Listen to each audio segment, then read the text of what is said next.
Hello guys, good morning यार। Good morning, good evening, good afternoon, good night. तो कैसे हैं आप लोग?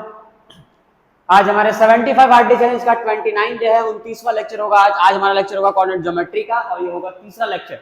आज का लेक्चर बेस्ड होगा हमारे सेक्शन फार्मूला पे, जो कि कोऑर्डिनेट ज्योमेट्री का बहुत ही इंपॉर्टेंट पार्ट है और एग्जाम्स में इससे क्वेश्चंस आते हैं।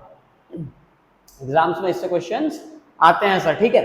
तो हमें जो है आज सेक्शन फार्मूला वाला पार्ट स्टार्ट करना है। पूरे डिटेल में अपन स्टार्ट करेंगे, एकदम बेसिक से स्टार्ट करेंगे। ए टू जेड डेरिवेशन के साथ चीजों को कंप्लीट करके पूरा एकदम डिटेल्ड एक्सप्लेनेशन के साथ हमसे समझेंगे भी और इसके क्वेश्चंस भी करेंगे। क्वेश्चंस आज नहीं करेंगे, क्वेश्चंस करेंगे हम कल। आज हम सारे कंसेप्ट क्लियर कर लेंगे सेक्शन फार्मूला वाले।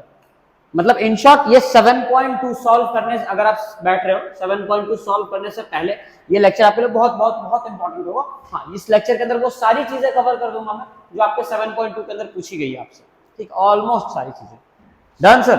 स्टार्ट करें तो फटाफट से पेन और कॉपी निकाल लीजिए, है ना, एनसीईआरटी निकाल लीजिए, फिर लेके बैठते हैं अपन। चलो शुरू करते हैं। हेडिंग लगाइए section formula. Section formula, section formula. इसके पहले आप लोगों को डिस्टेंस फार्मूला वगैरह याद होना चाहिए ना। डिस्टेंस बिटवीन टू पॉइंट्स है ना, दो पॉइंट के बीच की दूरी क्या होता है? x2 माइनस x1 का whole square plus y2 minus y1 का होल स्क्वायर। और पूरी की पूरी प्रक्रिया अंडर रूट के अंदर होगी, ठीक है। आज हम देखने वाले सेक्शन फार्मूला के बारे में, क्या होगा ये, चलो देखते हैं आंसर। सबसे पहले आपको ये समझना होगा, है ना, कि सेक्शन फार्मूला का यूज क्या होता है। उसके बाद हम, है ना, इसका वो चीज समझ पाएंगे, ठीक है। जैसे मान लीजिए कि हमने यहाँ पे एक लाइन बनाई और इस लाइन के अपने पॉइंट रखे, ये हो गया a x1, y1, ये हो गया आपका b x2, y2। अब अगर इस लाइन में ऐसे मैं बातचीत अपन अगर ऐसे रखें, ठीक है, कि इस लाइन को यहां देखते हैं ना। जैसे मान लीजिए कि एक लाइन है AB, A और B, और बीच में कोई पॉइंट है P। तो ये पॉइंट P जो है वो इसको कुछ पार्ट में डिवाइड कर रहा है, दिख रहा है ना। यहाँ पे बड़ा पार्ट आ रहा है, यहाँ पे इसका छोटा पार्ट आ रहा है। जैसे समझने के लिए अगर अपन ऐसा मान के चले, ठीक है, कि अगर ये एक लेंथ है 5 सेंटीमीटर की, टोटल लेंथ इसकी है 5 सेंटीमीटर, ठीक है, और टोटल लेंथ 5 सेंटीमीटर के यहां से लेके यहां तक की जो दूरी है वो 4 आ रही है, और यहां से लेके यहां तक की दूरी जो है वो 1 आ रही है। तो आप देखो कि 4 हिस्सा इस साइड है, एक हिस्सा इस साइड है, इसलिए हम कह सकते हैं कि पॉइंट P जो है इसको 4:1 में डिवाइड कर रहा है। देखो इधर से 4 और यहां से 1। तो ये होता है सेक्शन फार्मूला का यूज। सेक्शन फार्मूला का मतलब ये होता है एक पॉइंट P एक गिवन लाइन सेगमेंट को किस रेशियो में डिवाइड करेगा, ये आपको फाइंड आउट करना होता है। बात समझ में आ रही है क्या? तो 5, अगर 5 सेंटीमीटर टोटल लेंथ है, 5 में से अगर 4 हिस्सा इस साइड है और एक हिस्सा इस साइड है, इसका मतलब क्या हुआ कि 4 साइड इस साइड, 4 पार्ट्स, 4 इक्वल पार्ट इस साइड है और एक पार्ट इस साइड है। It means 4:1। और अगर इस साइड से अपन देखें तो क्या हो जाएगा 1:4। वो डिपेंड करेगा ना आप इस साइड से कर रहे हो या फिर इस साइड से आप कर रहे हो, ठीक है, डिपेंड करेगी चीजें। चलो तो ये बात समझ में आ गई क्या? तो अपन यहां से यही चीजों से स्टार्ट करेंगे, यहीं से हम स्टार्ट करेंगे सर, ठीक है। तो यहां तक तो बातें समझ में आ गई अपने को, ठीक है। अब एक पॉइंट P ले लेते हैं बीच में, ठीक है, एक पॉइंट P ले लिया अपन ने। अब ये पॉइंट P मान लो ना इन्हें कुछ इन्हें डिवाइड कर रहा है एक पर्टिकुलर रेशियो में, है ना। मान लेते हैं अपन कि ये जो है ये M1 लिखा हुआ है और ये वाली लेंथ कितनी है M2। M1 M2 लेंथ में इसको डिवाइड कर दिया गया। अब आपको अगला काम क्या करना है? अब ये पॉइंट P है तो पॉइंट P का भी कुछ कोऑर्डिनेट होगा ना। इसको मान लिया हमने x, y, कुछ ना कुछ तो हो भी करेगा, है ना। तो मान लो x, y। अब स्टार्ट करते हैं अपन। देखो सबसे पहला काम क्या करना है, परपेंडिकुलर, आपको फुट ऑफ परपेंडिकुलर ड्रॉ करना है x एक्सिस पे। मैंने बताया था x एक्सिस पे फुट ऑफ परपेंडिकुलर ड्रॉ करेंगे तो कोऑर्डिनेट क्या हो जाएगा x1, 0, डन। और ऐसा ही फुट ऑफ परपेंडिकुलर आपको यहाँ पे ड्रॉ कर देना। ये कितना हो जाएगा 0, y1, डन। नेक्स्ट पार्ट, इसको ऐसे लंबा इधर तक लेके आइए और इसको भी इसका फुट ऑफ परपेंडिकुलर ड्रॉ करिए एग्जैक्टली कुछ इस तरीके से, डन। अब ये इसके कोऑर्डिनेट क्या हो जाएंगे, ये हो जाएगा x2, 0, ठीक। ऐसा ही एक फुट ऑफ परपेंडिकुलर इस पॉइंट से भी आपको ड्रॉ करना पड़ेगा, x पे भी और y पे भी। तो हमने x पे भी ड्रॉ कर दिया और y पे भी ड्रॉ कर दिया। तो सर ऐसा ड्रॉ क्यों कर रहे हैं हम? ताकि ये ट्राइंगल बन सके ना, ट्राइंगल से ही सारी युक्ति अपन सुलझा पाएंगे। देख रहे हैं x, 0 आ गया, x कोऑर्डिनेट सेम रहेगा, इसका x कोऑर्डिनेट सेम है y0, इसका भी x same, y0, x same, y0, perpendicular पे ही होता है। अब y एक्सिस वाला परपेंडिकुलर डालना है तो y सेम रहेगा, y1 है तो y1 हो जाएगा, बस x 0 हो जाएगा। इसमें भी y सेम रहेगा, बस x क्या हो जाएगा इसका 0 हो जाएगा। डन। इस चीज को थोड़ा सा नीचे करना होगा अपने को। Done sir. तो ये आ जाएगा 0,y और इसका फुट ऑफ परपेंडिकुलर क्या होगा, इसका फुट ऑफ परपेंडिकुलर हो जाएगा 0,y2 हो जाएगा सर, 0,y2। डन। सारी चीजें आपने कंप्लीट कर दी अपन ने, ठीक है। इसको आप ऐसे ज्वाइन कर दीजिए, इसको भी ऐसे ज्वाइन कर दीजिए। देखिए ये दोनों एक राइट एंगल ट्रायंगल बन गया। अब बड़े ही ध्यान से समझना आपको, मैं बात करूंगा इन दो ट्रायंगल्स की। एक ये ट्रायंगल दिख रहा है, ये इसका भी कुछ नाम कर दो ना आप। लेट्स से कि ये जो है पी क्यू है, ठीक है, और ये जो है आर है ना। तो कौन सा ट्रायंगल, ये ट्रायंगल आ जाएगा पी बी क्यू है ना, और ये कौन सा हो जाएगा ए पी आर है ना। ये दो ट्रायंगल ले रहे हैं अपन, ये दो ट्रायंगल, ठीक है। ये दो ट्रायंगल पर अपन चर्चा करने वाले हैं। Done sir. अब ये दोनों ट्रायंगल आपस में सिमिलर है। क्यों सिमिलर है, जरा समझना ध्यान से। देखो करस्पॉन्डिंग एंगल की अगर मैं बात करूं ना, ये ट्रायंगल ले लेते हैं अपन, मैं हाईलाइट करता ताकि आप ट्रायंगल पहचान सके। एक ये ट्रायंगल और एक ये ट्रायंगल, ये दो ट्रायंगल ले रहे हैं, ठीक है। अब दोनों ट्रायंगल देखो, ये वाला एंगल सेम आ जाएगा। क्यों, करस्पॉन्डिंग एंगल होता है। करस्पॉन्डिंग एंगल से ये दोनों एंगल कैसे हो जाएंगे, सेम। ये एंगल दिख रहा होगा आपको 90 और तीसरा एंगल ऑटोमेटिक सेम आ जाएगा, है ना। तो एंगल सिमिलरिटी से हम कह सकते हैं कि दोनों ट्रायंगल आपस में सिमिलर हैं। अब जब दो ट्रायंगल सिमिलर होते हैं तो हमने पढ़ा था इनके करस्पॉन्डिंग साइड का रेशियो सेम आएगा। मतलब this by this is equal to this by this is equal to this by this. मतलब इसका हाइपोटेनियस अपॉन में इसका हाइपोटेनियस, इसका बेस अपॉन में इसका बेस, इसका परपेंडिकुलर अपॉन में इसका परपेंडिकुलर, ये चीज होने वाला है, ठीक है। तो उस बात का अपन ध्यान रखें। अब मेरे पास हाइपोटेनियस तो है, लेकिन इसका बेस कितना है वो मुझे पता ही नहीं। अब बेस की लंबाई निकालनी पड़ेगी ना। बेस क्या है इसका, AR। अब ये लंबाई तो हमें पता नहीं है, लेकिन हमें ये लंबाई हम निकाल सकते हैं, और जितनी ये लंबाई होगी उतनी ये लंबाई ये भी होगी, क्योंकि रेक्टेंगल बन रहा है। तो ये लंबाई कितनी हो जाएगी, देखो x2 माइनस याद है क्या, x माइनस x1, ये कितना हो जाएगा x माइनस x1। तो यहां पे लिख लेना आपको कि ये वाली जो दूरी है वो कितनी आ रही है, x माइनस x1 आ रही है। डन। इसकी बात करो, ये दूरी कितनी हो जाएगी, जितनी दूरी ये होगी उतना ये ऊपर वाला होगा, है ना। सेम टू सेम क्योंकि रेक्टेंगल है, तो x2 माइनस x हो जाएगा ये। इसको भी लिख लीजिए x2 माइनस x आ जाएगा ये, ठीक है। अब बात करें परपेंडिकुलर की। अब परपेंडिकुलर मतलब ये निकालना मुझे, तो ये तो अपने पास नहीं निकाल सकते, लेकिन अपन ये निकाल सकते हैं ना उसके सामने वाला। ये क्या हो जाएगा, y माइनस y1, तो ये आपका हो जाएगा y माइनस y1। अब सेम मैं ये नहीं निकाल सकता, लेकिन मैं ये जरूर निकाल सकता हूँ। ये कितना हो जाएगा, y2 माइनस y, ध्यान रखना ये हो जाएगा आपका y2 माइनस y। अब इस ट्रायंगल के सारे पार्ट है हमारे पास, है ना। अब जैसा कि हम जानते हैं कि ये दोनों ट्रायंगल सिमिलर है, तब हम यहां से क्या करेंगे, दोनों को इक्वेट कर देंगे। हमें क्या लिखना है, हमें यहां से लिखना है कि m1 अपॉन में m2, m1 अपॉन में m2, मतलब इसका हाइपोटेनियस अपॉन में इसका हाइपोटेनियस इज इक्वल टू इसका बेस कितना है, x माइनस x1 अपॉन में इसका बेस कितना हो जाएगा, x2 minus x। Done sir. Is equal to इसका perpendicular that is y minus y1 upon में इसका परपेंडिकुलर y2 माइनस y। ये इक्वल आएंगे। क्यों आएंगे, क्योंकि दोनों ट्रायंगल आपस में सिमिलर हैं। अब दोनों ट्रायंगल आपस में सिमिलर है, इसलिए इक्वल आएंगे। अब इसके बाद क्या करना है सर, देखो इसके बाद क्या करना है वो चीज अपन समझते हैं। इसके बाद आपको ऐसा करना है कि तीनों आपस में इक्वल है, तो तीन में से किसी भी दो को लेके हमें इक्वल स्टार्ट कर देना, ठीक है। कोई भी दो, तो मैंने m1 m2 है ना, और इसको इक्वल कर दिया। m1 m2 फिक्स है, एक बार m1 m2 को इक्वल करेंगे इसके, फिर एक बार m1 by m2 को इक्वल करेंगे इसके, ठीक है। तो हमने सबसे पहले लिया m1 अपॉन में m2 इज इक्वल टू क्या आ जाएगा, x minus x1 divided by x2 minus x2 minus x। Cross multiply करें, देखो ये इधर आ जाएगा, m1 से मल्टीप्लाई क्या होगा, x2 माइनस x, और यहां पे m2 से मल्टीप्लाई हो जाएगा x माइनस x1।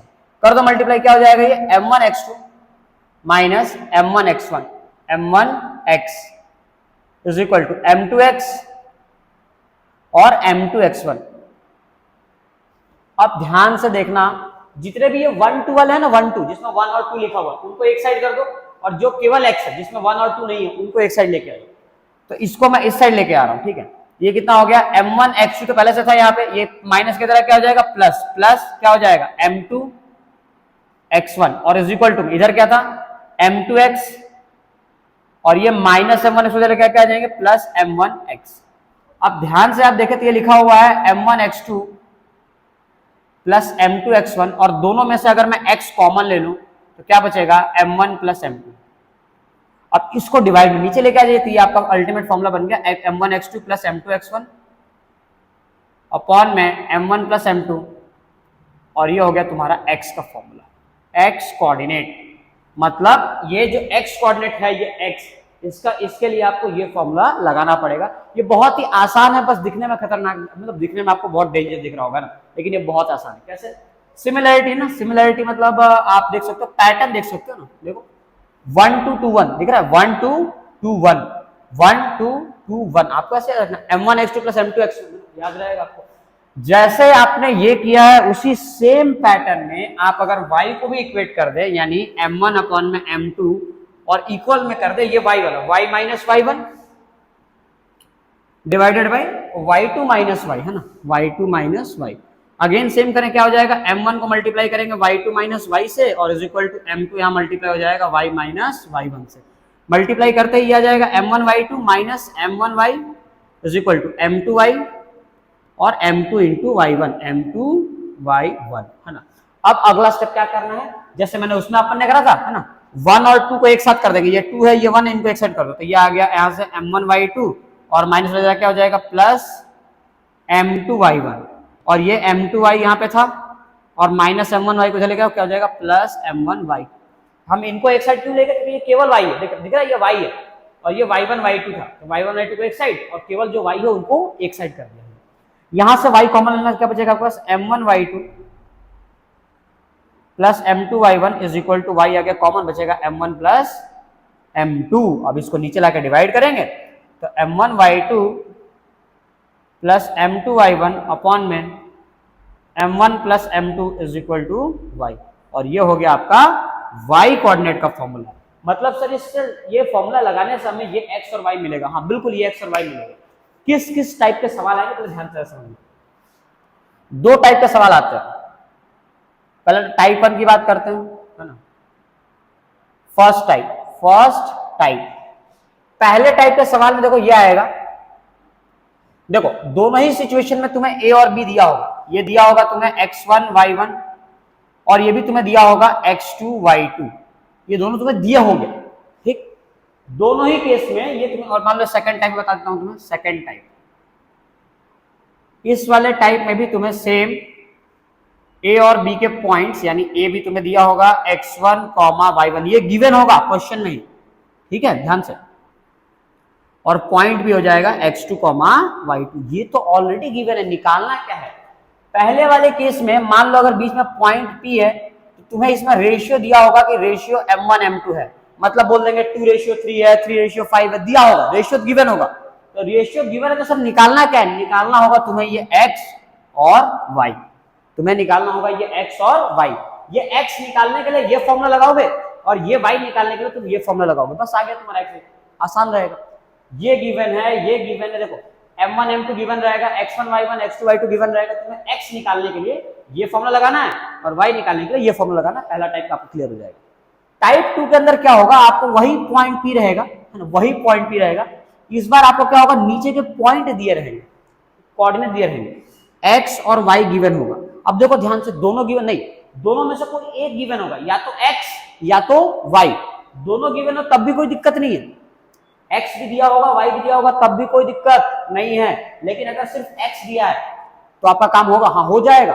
सिर्फ y दिया है क्या तब भी आपका काम होगा, तब भी हो जाएगा। मतलब आपको सेकंड वाले टाइप में आपको निकालना होगा रेशियो m1 रेशियो m2। क्या फाइंड करना होगा, हमें फाइंड करना होगा, वी हैव टू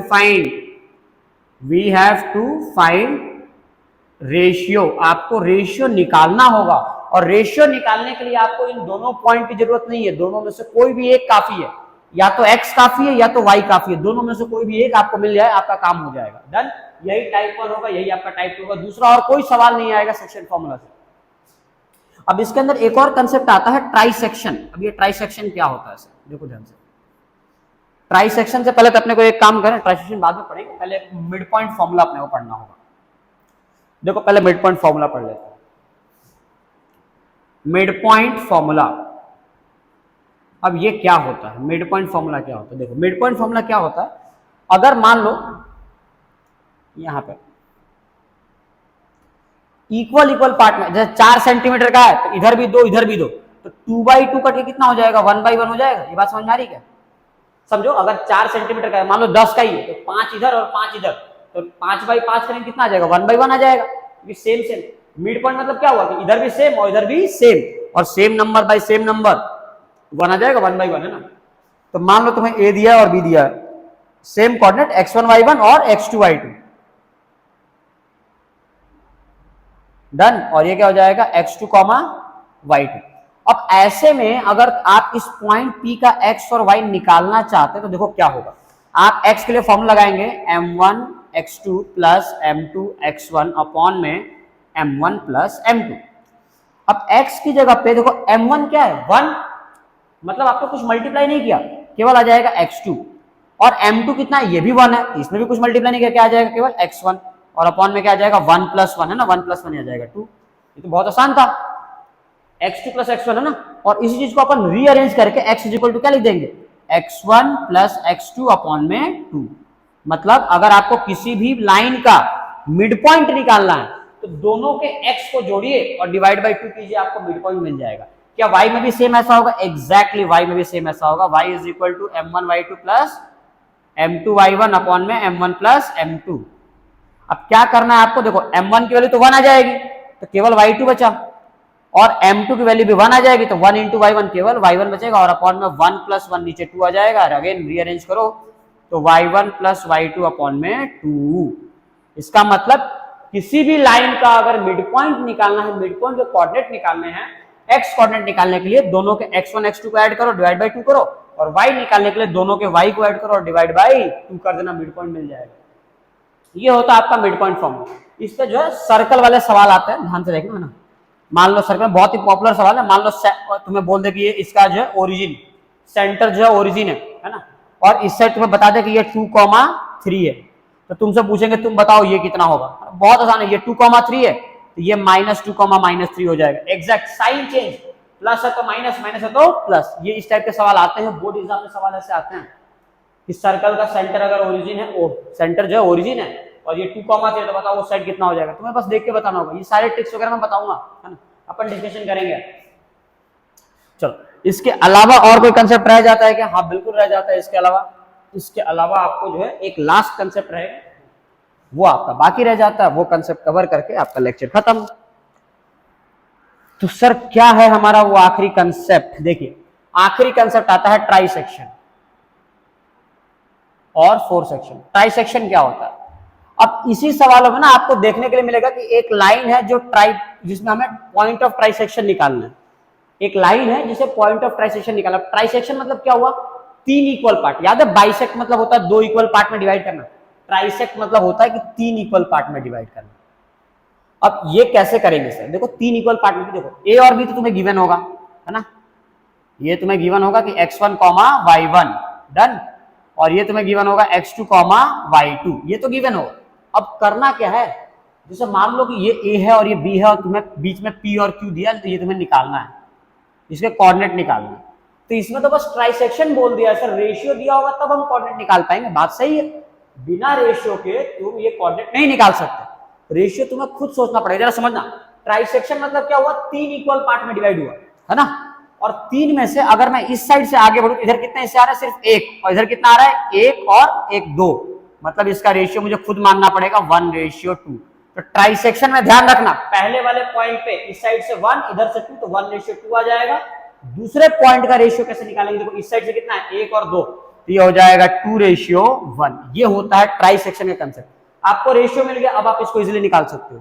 दो कैसे करेंगे? देखो आप क्या करना है, जब आप मान लो P निकालोगे तो आप भूल जाओगे यहाँ पे Q है, आप इसे नॉर्मल क्वेश्चन तरह ट्रीट करो, आप इसके कोऑर्डिनेट निकाल लोगे। जब ये निकल जाए फिर इसको भूल जाओ, तब आप ये निकाल पाओगे, है ना। दोनों को आपको बस 2 बार करना होगा, 2 बार आपको फाइंड आउट करना होगा। ट्राइसेक्शन की जगह 4 सेक्शन भी आ सकता है, तो कैसे करेंगे सर 4 सेक्शन? 4 सेक्शन में भी कोई दिक्कत नहीं है, आपको 4 इक्वल पार्ट में डिवाइड करना होगा, है ना। देखो कैसे कर पाओगे। ए और बी तुम्हें दिया होगा, देखो इधर से 1 और इधर से 1 2 3, ये हो जाएगा तुम्हारा 1:3। इधर से बात करो, इधर से 1 और 2 2, और इधर से भी 1 और 2 कितना हो जाएगा 2, तो 2:2। 2:2 होगा नहीं, 1:1 होगा। क्यों? क्योंकि भैया 2/2 कट के 1/1 हो जाएगा ना, इसलिए ध्यान रखना आपको इक्वल में रेशियो, ठीक है। अगेन इधर की बात करो 1 2 3 और इधर से 1, तो ये हो जाएगा तुम्हारा 3:1 हो जाएगा, ध्यान रखना। ये हो गया तुम्हारा पॉइंट ऑफ 4 सेक्शन। इस तरीके से आप 4 सेक्शन वाले क्वेश्चन कर सकते हो।